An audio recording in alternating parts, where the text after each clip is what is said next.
The group ISIS-K has claimed responsibility for yesterday's attacks. It is a regional offshoot of the so-called self-styled Islamic State, which has typically operated in Iraq and Syria. Before the carnage outside the airport in Kabul, U.S. intelligence had warned of an imminent attack by ISIS-K.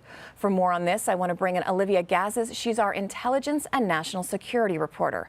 Olivia, first of all, what is ISIS-K? How long have they been around? And is this the same group we became familiar with in Iraq and Syria? Good morning, Christina. It's good to be with you. ISIS-K, yes, is an affiliate group of the Islamic State. And as we've been hearing, the K stands for Khorasan, which is a historical region in Central Asia. It emerged in Pakistan in 2015 and is essentially a group of defectors and disillusioned soldiers whose members have come from Pakistani militant groups, from Taliban fighters, from the Haqqani network, and they're all generally of the view that none of those organizations are extremist enough. They received early support from the core ISIS leadership in Iraq and Syria, which gave it funds and allowed it to operate in Afghanistan from 2015 onward. It's never been huge. It's had about 4,000 fighters at its peak and is today estimated to have just about half of that or less. Its first, second, third, and fourth emirs were taken out by U.S. airstrikes. And by some estimates, our airstrikes actually took out 75% of its fighters. Of course, in recent months, it's rebounded and is now very much considered active and dangerous, yesterday demonstrating its ability to carry out a lethal, spectacular, if unsophisticated terror attack. So what is their ideology? It sounds like you're saying this is the group of guys who think the Taliban is too liberal. Is that accurate? In essence, yes. Its goal, like that of the broader Islamic State, is to build an Islamic caliphate in the region. The Taliban you might think of as more of a populist and political Islamic militant movement that's specific to Afghanistan.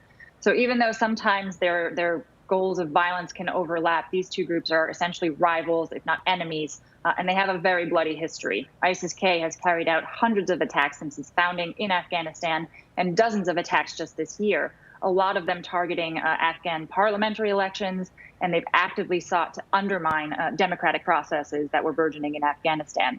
They viewed the Taliban's deal with the U.S. as an absolute betrayal of jihad, and they've denounced its takeover of Afghanistan.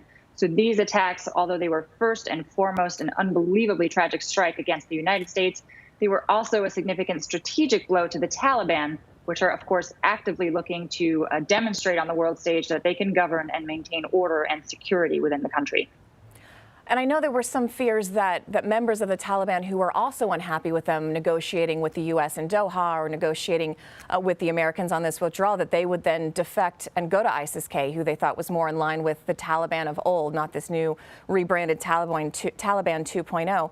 But you mentioned the numbers earlier. Does ISIS-K have the capacity at this point? Do they have the strength to try to form another so-called caliphate like we saw in Iraq or Syria in Afghanistan? Good question.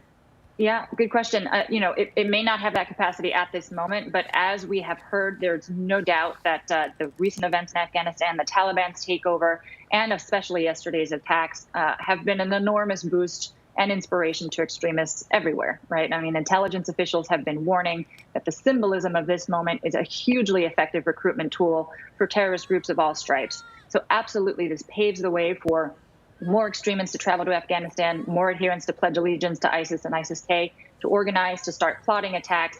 And it's, of course, a terrain in Afghanistan that makes it notoriously difficult for them to be detected without a human source network. That is, of course, the very thing that we are losing, or is at least set to diminish significantly as we draw down our military footprint there in the country.